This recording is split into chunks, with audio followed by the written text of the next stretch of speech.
All right, so before we properly dive in, I just want to take a moment to recognise where I'm joining you from. I'm joining you from the Sunshine Coast in Queensland, Australia, on Gubbi Gubbi country. And I suppose we should start this summit with a bit of recognition because that's what Inspiring Workplace is all about. So I want to recognise the traditional custodians of this land and also extend that recognition across Australasia to all the lands, the cultures and communities we're representing today, from Aotearoa, New Zealand, to every corner of Australia. I want to say actually it's a privilege to do this work from a place that's been home to connection, storytelling and community for tens of thousands of years. So big question, why did we do this? Why did we bother with it? Why did we dedicate an entire day to talk about workplaces? Well, really, it's because workplace or work shapes a lot. For many of us, it's where we spend a lot or most of our waking hours. And it's also where we learn, contribute, and make connections. And sometimes where we struggle. Work and life are so linked that for me personally, I know that when work is good, life feels good. But I also know that when work is toxic, that can also flow into other areas of life too. That we believe that every organization has the power to change lives, not just through pay or perks, but through how it treats its people. And yet, in the world that we live in, that can sometimes be easy to forget. Organizations spend a lot of time and attention on celebrating products and profits and performance, but can sometimes overlook the people who make it all possible. And that's why this summit exists. It's to put people back at the center of that conversation. And we want to be part of this. We want to recognize the leaders who care, and we want to amplify the workplaces that are doing it differently. So throughout the next 24 hours, you're going to hear stories about companies that refuse to accept business as usual, the ones who've redesigned well-being, reimagined leadership, and redefined what success looks like. Some are global brands, some are family-run businesses, but all of them are proof that work can be a source of energy, not exhaustion. A place where humans can be their best, not just stumble in and out of. And PeopleFirst organizations understand this already. They've shifted their mindset from what do we get from people to what do we give people that helps them do their best work. And you're going to hear from many of these organizations today. So over the next few hours, or 24 hours if you're in for the long haul, take some notes, get inspired, and most of all, reflect on what this could look like for you and your own team and organization. So today we're spanning every corner of the world. We'll hear from companies like KPMG, Bupa, Taskas, Prezi, CU Health, Pan Macmillan, Fuel 50, Royal Ambulance, Concentrix, Tax Traders, just to name a few. And you'll also hear from global experts in leadership, inclusion and wellbeing who are changing the way we think about work. It's an incredible lineup, so much variety. There's no two organizations that are the same, but every one of them has a story worth sharing. And we're focused on what's actually happening. Now, this is not another event that talks about the theory. This one focuses on proof, and you're going to hear from the people doing these incredible things in their workplaces themselves. If you joined before for one of these events, then welcome back. If this is your first time, then you're in for something special, and welcome. And on this virtual stage today, we're going to pass through 6 continents, each with its own hosts, panels, and regional stories. And if you're staying with us for the entire ride, I hope you've got some coffee or Red Bull or whatever it is that's going to keep you awake. But even if you're just dipping in and out, you see one clear thread from today, and that's that putting people first is how the world's best workplaces lead. So now I've got the pleasure of hosting the Australasia segment, our very own part of this global relay. And in this session, or this segment, we're going to shine the light on organisations across Australia, New Zealand, and the Asia Pacific region that are walking the talk when it comes to creating inspiring workplaces. Now, here's what we've got coming up over the next few hours. First, we're going to hear from Tara Daly from Tax Traders, who will take us inside their journey of building a small but mighty culture, proof that you don't need to be big to make big impact. Then we've got TJ Kamarla, President of Prezi ANZ, and he's going to unpack how recognition drives behaviour and how simple acts of appreciation can shape entire cultures.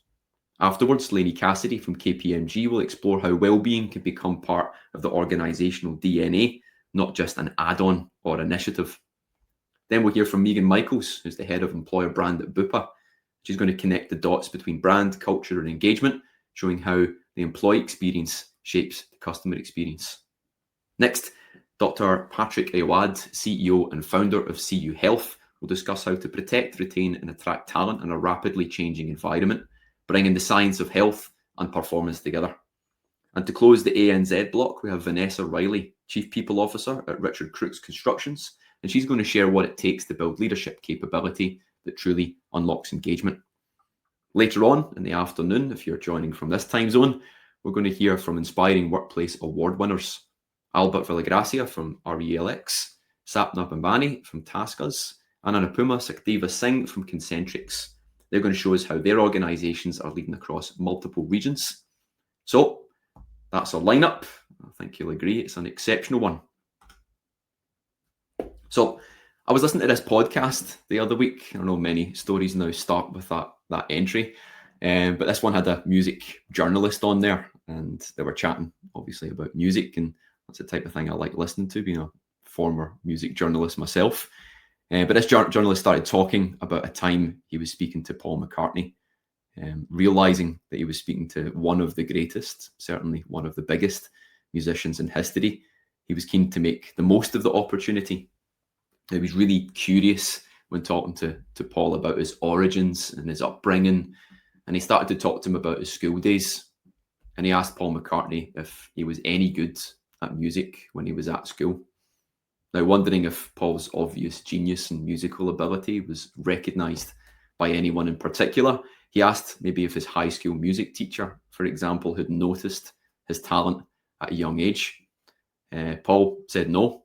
He said his music teacher never thought of him as anything special or having any ability that was out of the ordinary. The journalist was a bit shocked, but he also knew that he was school friends with George Harrison, and he was curious maybe if Paul's musical genius was overshadowed by another classmate's. So then I asked him if George happened to also be in that music class, and if so, did the teacher see any talent in George? Again, music teacher didn't see any special talent in George Harrison either, which is just baffling. It's mad, right? Because, somewhere in the world at a point in time, there was a music teacher that had half the bloody Beatles in their class and didn't recognise anything. And since hearing this story, I've thought a lot about it, and I've thought about it in the context of work. How often do we sit next to extraordinary people? The quiet innovators, the fixers, the ones holding the team together, and we don't call it out, even though they deserve it. Not just because we don't care, but maybe because we're busy or distracted, or we just become used to the everyday noise. I mean, if two Beatles can go unrecognised in a music class, then it could probably happen anywhere, right? But that's what we want to change. That's why Inspiring Workplaces exist, really. We want to change that. We want to celebrate and recognise those who are inspirational. Not always perfect, but doing inspiring things. And we think that the world's a better place when we do call those things out and we do celebrate those who are doing inspirational work or inspiring things. So next question, who are we at Inspiring Workplaces? I've sort of touched on it there already, but in a nutshell, we're a global movement that has been, has one simple mission, and that's to celebrate, certify, and connect the world's most inspiring organisations. Now, we've recognised over 1,000 organisations across 6 continents, reaching more than 100,000 professionals worldwide in a period of 10 years. And our community includes companies that you've definitely heard of, household names internationally, but also many that you haven't heard of. And we want to make sure that they all get recognised. And we do that through our awards, our research, our podcasts, our roundtables, and summits just like this. We know that when we celebrate what's inspiring, we create more of it. When we shine a light on what's working, we remind everyone that there's a better way to do business, and there are lots of different ways. But this is the region that we're going to focus on in this segment. Now, I'm a stats person, so I'm going to talk through some numbers from Australia and New Zealand. I'm going to talk about who we are, what's working, what's not, what we're doing better than anywhere else, where our opportunities are, and what the future challenges are too. So let's start with a quick snapshot of our region. Now in Australia, there's about 14.6 million people who are working right now, and roughly 2.66 million businesses operating across the country. Now what's striking is that 97% of those businesses have fewer than 20 employees. Now the small business backbone is where so much of our culture is created, workplace culture, but then also culture as a nation. Now those small businesses are not just heavy in numbers, they're powerful because together they employ 42% of the entire Australian workforce. Now across the Tasman, New Zealand tells a similar story. Now there are 2.9 million people employed and about 612,000 different enterprises. But again, roughly 97% are small, and those small businesses account for about 29% of national employment. So when we talk about workplaces in this region, we're not only talking about the big corporates or global brands, we're talking about small and mid-sized organizations in every town and every city. And in these businesses, leaders are close to their people, quick to adapt, and often the first to experiment with new ways of working. Now, if you zoom out from the numbers for a moment and think about who we are as a region, and yes, I know that there are many different cultures, but Australasia has a very distinctive combined DNA from a workplace perspective. And I think first, that we can call out that we're built on small business agility. Most decisions and organizations are made close to the action by leaders who still walk the floor and still know everyone's name. Second, we're progressive and pragmatic. Australia and New Zealand were early to take on flexible and hybrid work, to embed wellbeing and inclusion into leadership conversations, and to experiment with policies like psychosocial safety and the right to disconnect. We're not afraid to take the lead on things like this and also innovate. Third, we're grounded and humble. However, the flip side of that is the famous tall poppy mindset. That means that we sometimes hesitate to celebrate success. It means that recognition can, instead of feeling great, can sometimes feel awkward. And that's something that we'll come back to later today. And finally, there's our collective mindset. We seem to share a value in fairness, equality, and social good alongside profit. And that shapes everything from how teams collaborate to how leaders make decisions. Now, these traits make Australasia a fascinating place to build people-first organizations. And overall, to wrap that up, you might say that we're practical and values-driven, but maybe still a little allergic to self-promotion.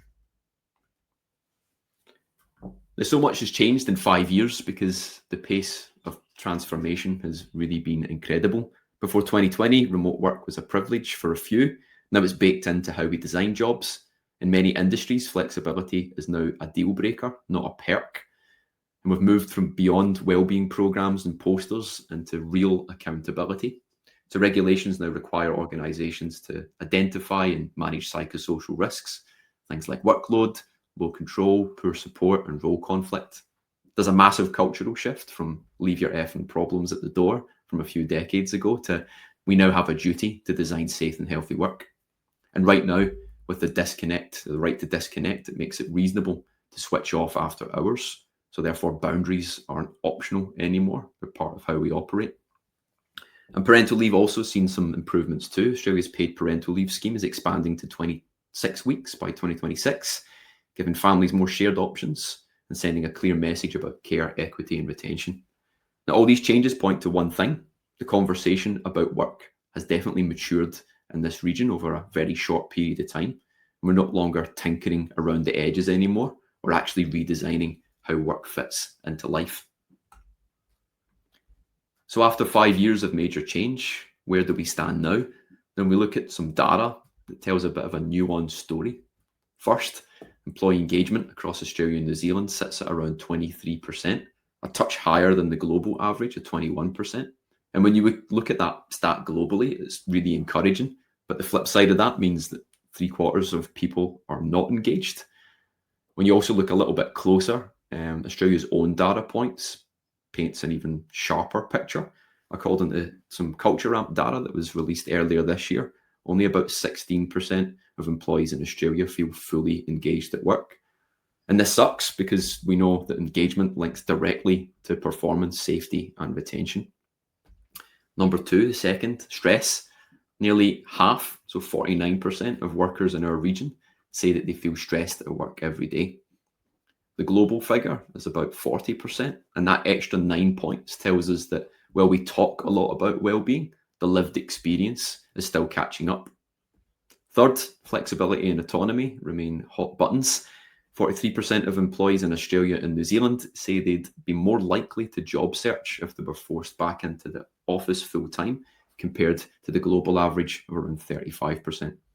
So long story short, we're doing well in parts, leading in others, and still grappling with the same challenges that the rest of the world faces here. So let's take a minute to also spotlight what we're doing well, because there's a lot to be proud of in this region. First, flexibility is no longer a trend. It's probably considered normal. In Australia, about half of workers now work from home, at least part-time. And that figure would have been unthinkable around 5 years ago. So we've proven that trust and output matter more than presence, and that's reshaping job design everywhere. Second, our focus on well-being genuinely stands out. New Zealand actually ranked number 1 in the world for work-life balance this year, and Australia ranked 8.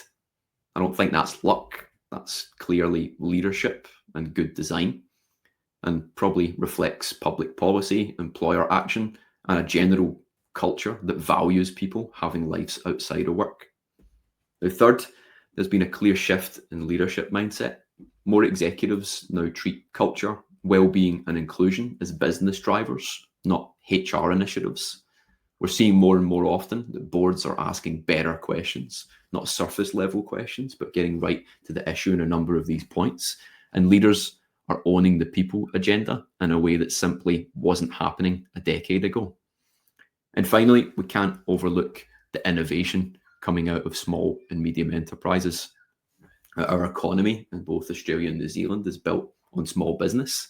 Many of the best ideas start in teams of less than 20 people, and they end up scaling outwards.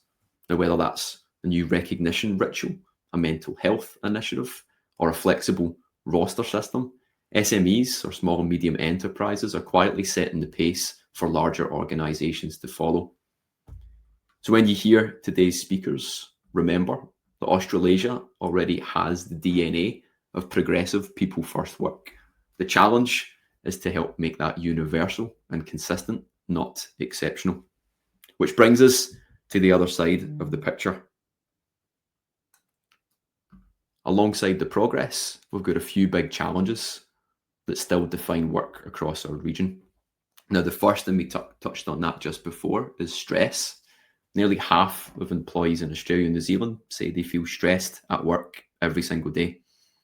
Now, this sustained strain tells us that our workloads, our systems, and our leadership rhythms still need careful consideration and perhaps redesign, and not just resilience programs. Second, there's a casualisation issue. There's about 22% of Australian employees don't have access to paid leave, and that matters because for individuals, when work feels uncertain, it can often feel hard to feel safe enough to innovate, to belong, to speak up. And finally, recognition. Now, we talk about this often, and when we speak with HR teams, I think the majority of HR teams say that they have a program in place. However, when we ask employees, only 48% say they actually feel recognised. So there's clearly a disconnect there. So yes, overall, plenty to celebrate, but there's also plenty to fix. And it seems like it's not about adding more stuff and more programs. It's about closing the gap, the experience gap between what's said or what's offered and what's felt and what's experienced by employees. So I like studying drivers and motivators of behaviour. It's probably what I've done most of my career. And there's interesting data available from various sources, like sources from like Seek and Business Daily, HCA Mag, Gartner, Deloitte, to look at here. And a lot of it is perceptive data, but it does paint a picture of what employees consider when they make big decisions around who they work for or why they stay. So when we look at this data, It tells us some interesting stuff about what employees actually value. And at the top of the list, time after time in this region, is flexibility.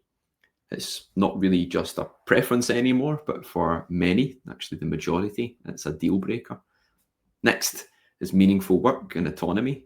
I think we've seen that one come up again and again over the years. People want to know that what they do actually makes a difference or has a purpose, and they want to have some sort of say in how they do it. Now, those two factors consistently outrank money in surveys, particularly of younger workers across Deloitte's Gen Z and millennial research. They're really interesting for you if you employ a lot of Gen Zs or millennials, or you're looking to hire a lot of those people soon. And then, of course, we keep hearing about recognition. Talked about it a few times already. It's the ever-present gap that we see through lots of different studies. I know we spoke about that on the previous couple of slides, about the disconnect between effort and impact, which is very telling. But overall, the lesson here, pretty clear. What people want is simple: flexibility, meaning, autonomy, and acknowledgement. But it has to be lived, not just listed on a poster or offered during onboarding. So closing these gaps will help organizations improve their attraction, engagement, and retention, and also their culture. So the next big question is, where can Australasia go from here? And I've put a lot of thought into this and been researching this very thing for many years. And I honestly think that this region is positioned to lead the next wave of people-first innovation. You get all the key ingredients: agility, pragmatism, and a deep sense of fairness. Now it's about turning that into a consistent practice. And if we want to continue to be world leading, I think what we must do down here with our current strengths and challenges are a few things. I think first, and what often goes unrecognised, is maybe leveraging our SME, so our small and medium enterprise base. Because we're a region that we heard before, 97% of businesses are small. And this region is built really on small business, that we can pilot faster and scale smarter than many other parts of the world. A 20-person firm can trial something this week that a 20,000 person organization can't even attempt for another 2 years. And I think that's an advantage when we think the pace of change and the frequency of change is so thick and fast. Second, I think we can make recognition habitual. Instead of waiting for annual awards or once a year thank you events, we build it into the rhythm of work, acknowledging small wins, connecting behavior to purpose, and noticing effort. Recognition as a daily habit, not a policy, broken system, or HR initiative. And we're going to talk a lot about this later today, particularly in a fireside chat with TJ from Prezi, and also later with Vanessa from Richard Crooks Construction. Third, we're going to redefining flexibility. I think we've nailed the where question, the office versus home. Now I think it's tackling the how, and that's how roles are designed, how teams collaborate, how performance is measured. And it's time to move from remote work policies to outcome-based design. Now, this is the single biggest thing I think that HR teams could nail in the next few years, is measuring outcome and impact. And that moves on to the last one, which is using data smarter. So instead of the annual engagement surveys that tend to gather dust, it's moving instead to tracking and using real-time insight, whether it's around wellbeing, recognition, psychological safety, experience measures, and using that data to coach leaders in the moment on what the data shows. I think if we get this right, we don't just make our workplaces better, but we set a global standard for what practical human-centered work looks like. And that's what we're seeing through organizations that we work with at Inspiring Workplaces, which brings me to one of the last parts of this section. And as we bring it to a close, I want to share some of the things that we're seeing in the Inspiring Workplaces community here in Australasia, because I think it is genuinely exciting. Across this region, more organizations are moving from talk to design. They're not just discussing people first culture, they're actually building it into their systems, into their leadership expectations, and into how work is done day to day. So we're seeing more cultures built around purpose, well-being, and belonging, rather than perks or tokenistic programs. Now, we're also seeing recognition and leadership capability emerge as two of the biggest multipliers of engagement. When leaders notice or know how to notice, name, and celebrate contribution, and when they model it consistently, you see that engagement follows almost automatically. Another standout trend that we're seeing in this region is smaller organizations are leading the way. Some of the most innovative culture work in this region is happening in teams of 30, 40, or 50 people. They're agile, brave, and practical, and big players are starting to learn from them. And you're going to hear from one in just a moment. Now, this is exactly what we're going to do next. You're going to hear from lots of leaders across Australia and New Zealand who are walking the talk, and starting with one of the best examples of all in just a moment. Now, before I bring on our next speaker, I know a few of you will want to know, well, how can you get involved? Well, this is how. Entries are open for the 2026 Inspiring Workplaces Awards across Australia and New Zealand at the moment. And these awards recognise organisations that put people first, the ones that are building workplaces where purpose, wellbeing, and performance all work together. Now, you can enter across 6 categories: purpose and culture, leadership, wellbeing, inclusion, employee voice, and experience. And we've made it simple. 1 entry form, 1 great story to tell. The early bird entries close at the end of November, so that's next month, with the final deadline in February 2026. And then in June, we'll celebrate the winners at our awards gala in Sydney, where about 250 plus HR and business leaders will be in the room, sharing stories from across the region, and that'll be your chance to be part of the top 50 Inspiring Workplaces list. So if your organisation has a story worth sharing, then scan the QR code that you see on the screen right now. I'll pause there for a moment to give you time to do that, and also so I can take a sip of water. I've been rabbiting on for half an hour. If you scan that one, that'll take you straight to the entry page with everything you need: categories, tips, past examples, the form itself. And we'd love to see your organisation in the mix this year, and maybe even up here on stage at the next summit in 2026.